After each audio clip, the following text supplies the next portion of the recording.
Hello students, आज के lecture में हम बात करेंगे अनुसूची और प्रश्नावली की तुलना के बारे में। प्रीवियस जो लेक्चर रहे हमारे उसके अंदर हमने देखा कि प्रश्नावली क्या होती है। हमने जो ये प्रश्नावली है, क्वेश्चनियर जिसे कहते हैं, उसके बारे में जाना था, उसकी डेफिनेशंस देखी थी हमने उसकी मेरिट्स डिमेरिट्स देखी, उसके टाइप्स देखे थे। देन फिर हमने शेड्यूल के बारे में बात की, अनुसूची के बारे में बात की। इस अनुसूची में भी हमने उसके टाइप्स देखे थे, उसकी कैरेक्टरिस्टिक्स देखी हैं, है ना, और उसके मेरिट्स और डिमेरिट्स जो थी, गुण और दोष जो हैं, हमने देखे थे। और हमने ये भी देखा था कि किस तरीके से क्या किया जाता है, अनुसूची से हम इंफॉर्मेशन और क्वेश्चनियर से हम इंफॉर्मेशन कलेक्ट करते हैं। देन अब हम बात करते हैं अनुसूची और प्रश्नावली की तुलना के बारे में। हम ये देखेंगे कि इनमें किस तरीके से कंपैरिजन होता है। ठीक है, तो हम देखेंगे CO कंपैरिजन ऑफ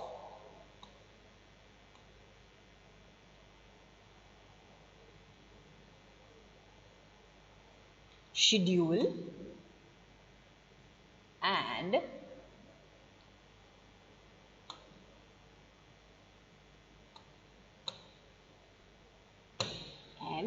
क्वेश्चनियर। ठीक है, क्वेश्चनियर। ठीक है, अनुसूची और प्रश्नावली की हम तुलना देखेंगे, किसका कंपैरिजन देखेंगे हम, शेड्यूल और क्वेश्चनियर का तुलना देखेंगे। हम इसमें ये देखते हैं कि जो क्वेश्चनियर और शेड्यूल होती है वो दोनों ही क्या है, अगर हम सोशल सर्वे की बात करें तो भी और हम इकोनॉमिक सर्वे की बात करें तो भी, तो उसमें इन्वेस्टिगेशन में दोनों में ही क्या है, जो डेटा कलेक्शन होता है उसका इंपॉर्टेंट मेथड होता है। मतलब क्या है, अगर हम बात कर रहे हैं सोशल सर्वे की,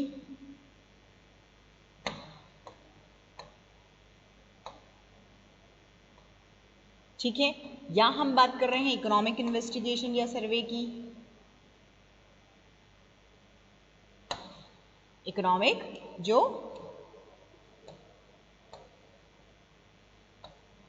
इन्वेस्टिगेशन की जाती है या जो सर्वे किया जाता है ना, तो इन दोनों में ही हम देखते हैं कि इंपॉर्टेंट क्या होता है, हम क्या करते हैं, हम डेटा कलेक्ट करते हैं। क्या करते हैं हम डेटा कलेक्शन करते हैं। और ये जो डेटा कलेक्शन होता है, ठीक है, हम डेटा कलेक्शन करते हैं, इन्वेस्टिगेशन करते हैं, और इसके लिए इम्पॉर्टेंट ये मेथड है। कौन कौन से, हम अगर इसको टूल के रूप में लें या हम क्वेश्चनियर को, हम शेड्यूल या क्वेश्चनियर दोनों को ही टूल के रूप में लें तो वो इम्पॉर्टेंट होते हैं। सोशल सर्वे अगर करें हम तो भी, और इकोनॉमिक सर्वे करें अगर हम तो भी। ठीक है, तो हम ये देखते हैं कि ये दोनों ही क्या है, एक दूसरे के क्या है, कॉम्प्लीमेंट्री हैं। ये दोनों ही एक दूसरे की पूरक विधियां होती हैं। और बहुत सारे जो थिंकर्स हैं वो ये मानते हैं कि ये इन दोनों को एक दूसरे की जगह पे भी हम यूज कर सकते हैं। हम शेड्यूल की जगह क्वेश्चनियर को यूज कर सकते हैं और क्वेश्चनियर की जगह हम शेड्यूल को यूज कर सकते हैं।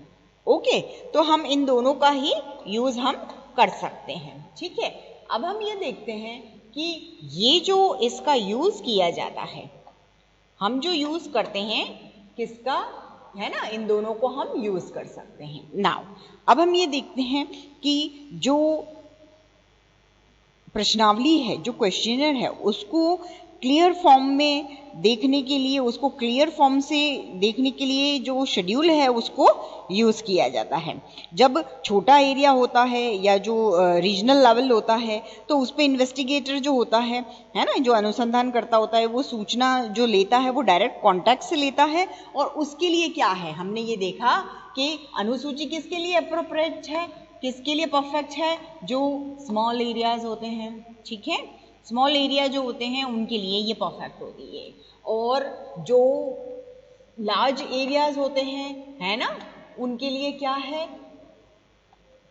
जो लार्ज एरिया है उनके लिए क्या है, उनके लिए क्वेश्चनियर अप्रोप्रिएट होती है। ठीक है, तो इन दोनों का ही अपना अपना क्राइटेरिया होता है।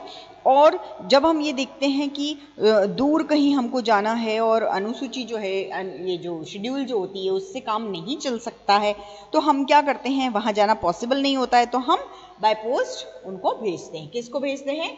क्वेश्चनियर भेजते हैं हम। कहाँ? है ना, डाक से भेजते हैं और फिर वो फिल होके हमारे पास आती है। ठीक है, तो हम इनका कंपैरिजन देख रहे थे, तो इनको हम इस तरीके से कंपेयर करेंगे। देन फिर अब हम ये देखते हैं कि अनुसूची और प्रश्नावली की तुलना कैसे की जाती है। तो तुलना की ही हम बात कर रहे थे। अभी हमने देखा कि अनुसूची और प्रश्नावली की तुलना जो है वो किस तरीके से की जाती है। ओके, अब हम इनका दोनों का हमने क्या देखा, कंपैरिजन देखा। हमने क्या देखा था, इनका हमने कंपैरिजन देखा है कि ये दोनों कहाँ कहाँ किस तरीके से इनका क्या किया जाता है, एक की जगह पे दूसरे को यूज किया जाता है। इन दोनों को हम कैसे यूज करते हैं, कैसे ये एक दूसरे की जगह लेती है अगर जरूरत होती है तो। ठीक है, अब हम ये देखते हैं कि इन दोनों के बीच में डिफरेंस क्या है। ठीक है, हम इन दोनों के बीच के डिफरेंस की बात करते हैं कि अनुसूची और प्रश्नावली जो होती है उनमें अंतर क्या होता है। तो अंतर से पहले हम ये देखते हैं कि अनुसूची और प्रश्नावली जो है उसमें समानताएं जो होती है, सिमिलैरिटीज जो होती है वो क्या होती है। तो हम सबसे पहले सिमिलैरिटी की बात करते हैं और फिर हम उनके अंतर देखेंगे। सिमिलैरिटी क्या है, हमने ये देखा कि दोनों के ही थ्रू हम प्राइमरी सोर्स जो होते हैं, प्राथमिक डेटा जो होते हैं वो कलेक्ट कर सकते हैं। दोनों में जो वर्ड्स होते हैं, जो सेंटेंस होते हैं, जो क्वेश्चन होते हैं, उनकी लैंग्वेज एक जैसी होती है। दोनों में जो क्वेश्चन तैयार किए जाते हैं उनके लिए हमको प्रिकॉशंस रखनी पड़ती है ना। दोनों का शेप, साइज, कलर वगैरह, ये सब कागज और ये सब जो पैटर्न होता है वो सब सेम होता है। दोनों के ऑब्जेक्टिव सेम है, मीन्स हमको क्या करना है, क्वालिटेटिव और क्वांटिटेटिव जो स्टडी है वो करनी है। और दोनों के ही सब्जेक्ट जो होते हैं, दोनों के सब्जेक्ट जो होते हैं उससे रिलेटेड क्वेश्चंस प्रिपेयर किए जाते हैं और उनका एक सिस्टमेटिक ग्रुप तैयार किया जाता है। ओके, अब ये जो सिमिलैरिटीज हैं इनके होने के बावजूद भी उसमें क्या है, कुछ डिफरेंस हमको देखने को मिलते हैं। तो हम ये देखते हैं कि अनुसूची और प्रश्नावली में अंतर क्या होते हैं, इनमें डिफरेंस क्या है। ठीक है, तो हम किसकी बात कर रहे हैं, हम इनके डिफरेंस की बात कर रहे हैं। हम इनके डिफरेंस जो होता है हम उसकी बात कर रहे हैं। ओके, हम डिफरेंस देखेंगे कि डिफरेंस क्या है। ठीक है, अब हम ये देखते हैं कि ये जो डिफरेंस होता है, ये सारा जो डिफरेंस है ये क्या होता है। तो सबसे पहला यहाँ पे हम देख रहे हैं प्रयोग विधि, जो हम मेथड यूज करते हैं। ओके, जो मेथड यूज किया जा रहा है वो क्या है। ठीक है, अब जो मेथड हम यूज कर रहे हैं उसको हम देखते हैं। तो सबसे पहले क्या है, प्रयोग विधि। प्रयोग विधि में क्या आएगा कि किस तरीके से हम इसको यूज करते हैं, कौन सा मेथड यूज करते हैं। तो शेड्यूल जो होती है उसका यूज अनुसंधानकर्ता साक्षात्कार के थ्रू करता है। किसके थ्रू करता है, इंटरव्यू जो होता है, जो साक्षात्कार होता है। ठीक है, साक्षात्कार जो होता है उसके थ्रू वो इसको करता है, प्रयोग विधि को। और जो इन्फॉर्मेंट्स होते हैं उनसे वो खुद क्वेश्चन पूछता है और उनको भरता है ना। किसमें, अनुसूची की बात कर रहे हैं हम। अब हम प्रश्नावली की बात करें, क्वेश्चनियर की अगर हम बात करें तो हम देखते हैं कि क्वेश्चनियर में क्या होता है, सूचनादाता के पास वो कैसे डाक से बाय पोस्ट भेजी जाती है और वो उसे खुद भर के भेजता है। वो उसको क्या करता है, खुद भर के भेज देता है। ठीक है, नाउ सेकेंड फिर हम ये बात करते हैं कि उसका कांटेक्ट होता है किससे, सूचनादाता से। इन्फॉर्मेंट्स जो होते हैं उनसे उनका डायरेक्ट कांटेक्ट होता है उस बारे में। तो हम ये देखते हैं कि जो शेड्यूल होती है उसको भरने के लिए जो इन्वेस्टिगेटर होता है वो सूचनादाता से डायरेक्ट कांटेक्ट रखता है। अब इसमें क्या है, इसमें क्या होता है, डायरेक्ट कांटेक्ट होता है।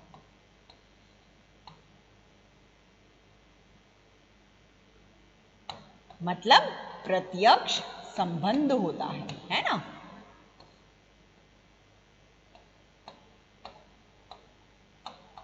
इसमें क्या है, प्रत्यक्ष संपर्क होगा, सूचनादाता से डायरेक्ट कांटेक्ट होता है। लेकिन जो क्वेश्चनियर की अगर हम, इस क्वेश्चनियर की अगर हम बात करें तो इसमें क्या होता है, इसमें डायरेक्ट जो कांटेक्ट होता है ये पॉसिबल नहीं होता है। क्यों, क्योंकि बाय पोस्ट भेजी जाती है और वो उसको फिल करके और वापस किसके पास भेजता है? अनुसंधानकर्ता के पास वापस भेजता है।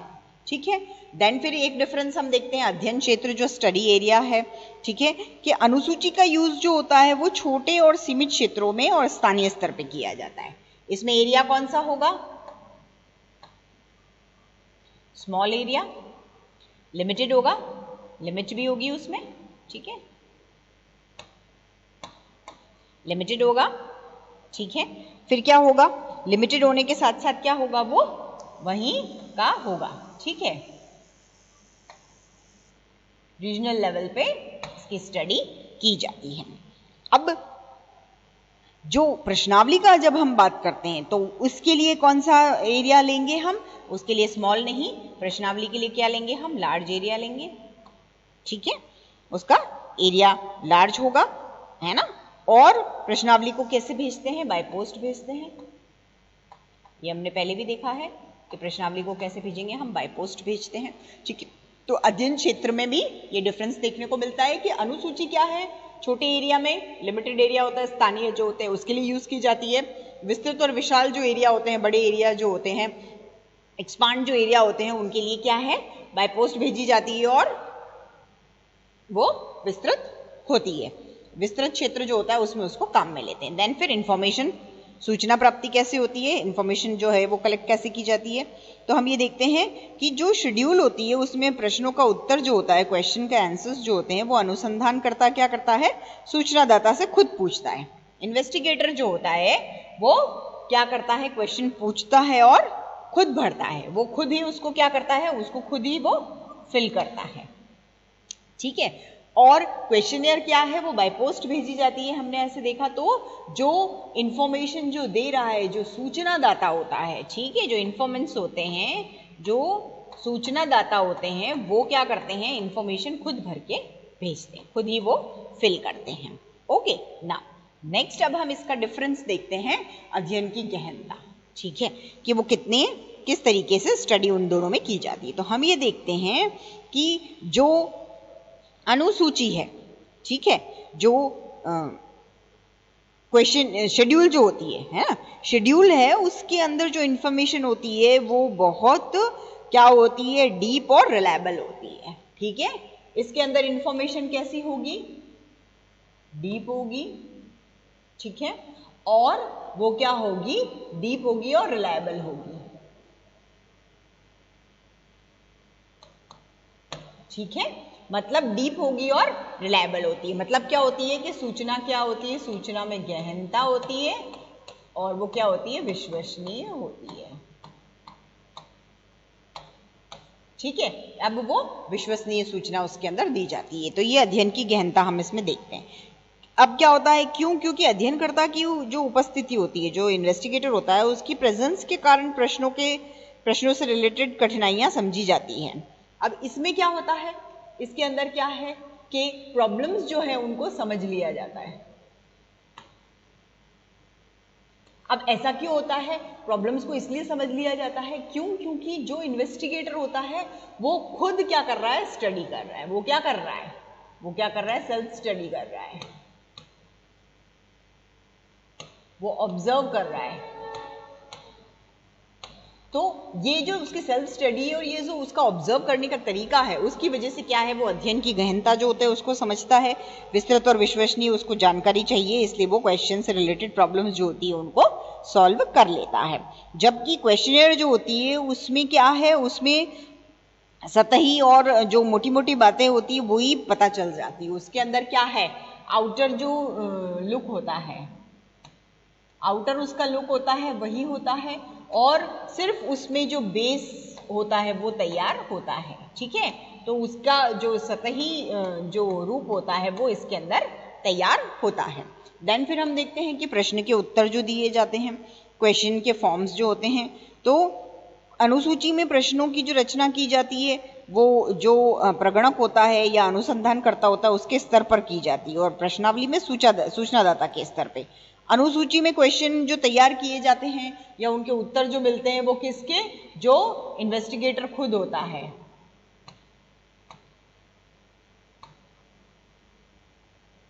ठीक है, जो इन्वेस्टिगेटर होता है उसके बेस पे मिलते हैं। और अगर हम क्वेश्चनियर की बात करें तो क्वेश्चनियर में क्या है, जो रेस्पोंडेंट्स होता है, उत्तरदाता जो होता है उसके लेवल पे मिलते हैं। ठीक है, जो उत्तरदाता होता है उसके लेवल पे इस तरीके से दिए जाते हैं। देन फिर हम बात करते हैं शिक्षा के आधार पे कि अनुसूची का यूज जो है वो शिक्षित और अशिक्षित दोनों के लिए किया जाता है, और प्रश्नावली जो होती है वो सिर्फ जो लिटरेट पर्सन्स होते हैं उनके लिए होती है। ठीक है, अब शिक्षा के आधार पे अगर हम देखें तो हम ये कह सकते हैं कि जो क्या है, अनुसूची होती है, अनुसूची होती है वो तो किसके लिए, जो एजुकेटेड होते हैं, शिक्षित होते हैं उनके लिए। किसके लिए होती है, एजुकेटेड जो होते हैं उनके लिए होती है। और प्रश्नावली की अगर हम बात कर रहे हैं, क्वेश्चनियर की अगर हम बात कर रहे हैं तो वो किसके लिए होती है, वो अशिक्षित और शिक्षित दोनों के लिए होती है। अगर हम कहें कि एजुकेटेड जो होते हैं उनके लिए भी, और अगर हम कहें कि जो अनएजुकेटेड होते हैं उनके लिए, दोनों के लिए ही इसका यूज किया जा सकता है। ठीक है, जो अनुसूची होती है ना, नहीं देखिएगा, वापस देखिएगा इसको, जो प्रश्नावली है उसमें सिर्फ जो एजुकेटेड लोग होते हैं, है ना, उनके लिए काम में ली जाती है ना। हमने पहले भी देखा है ये चीज, है ना। यहाँ थोड़ा सा कंफ्यूजन हो गया बच्चे, वापस देखिएगा कि जो प्रश्नावली है वो सिर्फ एजुकेटेड जो लोग होते हैं उनके लिए यूज की जाती है, और जो अनुसूची है वो एजुकेटेड और अनएजुकेटेड दोनों के लिए। क्यों? क्योंकि उसके अंदर जो इन्वेस्टिगेटर है वो खुद क्वेश्चन पूछ रहा है और वो क्या कर रहा है, खुद फिल कर रहा है उनको, वो खुद उनको फिल कर रहा है। इसलिए अशिक्षित जो होंगे तो उनसे भी वो क्वेश्चन इस तरीके से करेगा कि उसको इजीली, वो क्वेश्चन अगर हार्ड भी है या कुछ समझ नहीं आ रहा है या लैंग्वेज ऐसी है, तो जो इन्वेस्टिगेटर होगा वो बहुत अच्छी तरीके से उस क्वेश्चन को, सूचनादाता जो होता है उसको अच्छी तरीके से समझा देता है, चाहे वो पढ़ा लिखा हो चाहे वो अनपढ़ हो। वो उसका जो जवाब देगा, अनुसंधान करता होता है, इन्वेस्टिगेटर जो होता है वो अपनी समझ से उसको अच्छी तरीके से लिख देता है। तो वापस देखिएगा कि जो क्वेश्चनियर है वो क्या होती है, वो सिर्फ एजुकेटेड लोगों के लिए होती है। प्रश्नावली जो होती है वो सिर्फ पढ़े लिखे लोगों के लिए है, क्योंकि बाय पोस्ट भेजी जाती है। और जो अनुसूची होती है, जो शेड्यूल होती है, वो एजुकेटेड और अनएजुकेटेड दोनों के लिए होती है। देन फिर अब हम बात करते हैं निदर्शन की, सैम्पलिंग की, कि अनुसूची में क्या होता है, स्टडी करने के लिए जो निदर्शन सेलेक्ट किया जाता है वो प्रतिनिधिपूर्ण होता है। ठीक है, क्यों? क्योंकि उसमें एजुकेटेड और अनएजुकेटेड दोनों जो लोग होते हैं वो होते हैं। लेकिन क्वेश्चनर में क्या होता है, शिक्षित उत्तरदाता ही होते हैं, है ना। एजुकेटेड जो रेस्पोंडेंट्स होते हैं वही होते हैं, उन्हीं को सेलेक्ट किया जाता है, और वो समग्र का पूर्ण प्रतिनिधित्व नहीं करते हैं। ठीक है, कि यहाँ इसमें प्रतिनिधित्व जो होता है वो क्या होता है, समग्र का नहीं होता है। देन फिर अब हम बात करते हैं व्याख्यात्मक टिप्पणियों की, कि जो क्वेश्चनर होती है उसमें अनुसंधानकर्ता उपस्थित नहीं होता। ऑब्वियस है कि इसके अंदर ये जो क्वेश्चनर है, प्रश्नावली जो होती है, उसके अंदर क्या होता है, अनुसंधानकर्ता जो होता है वो खुद नहीं होता है, वहां पे वो अनुपस्थित होता है, वो एब्सेंट होता है। ठीक है, तो उसकी अनुपस्थिति जो होती है उसके अंदर क्या होता है, उसकी अनुपस्थिति होती है,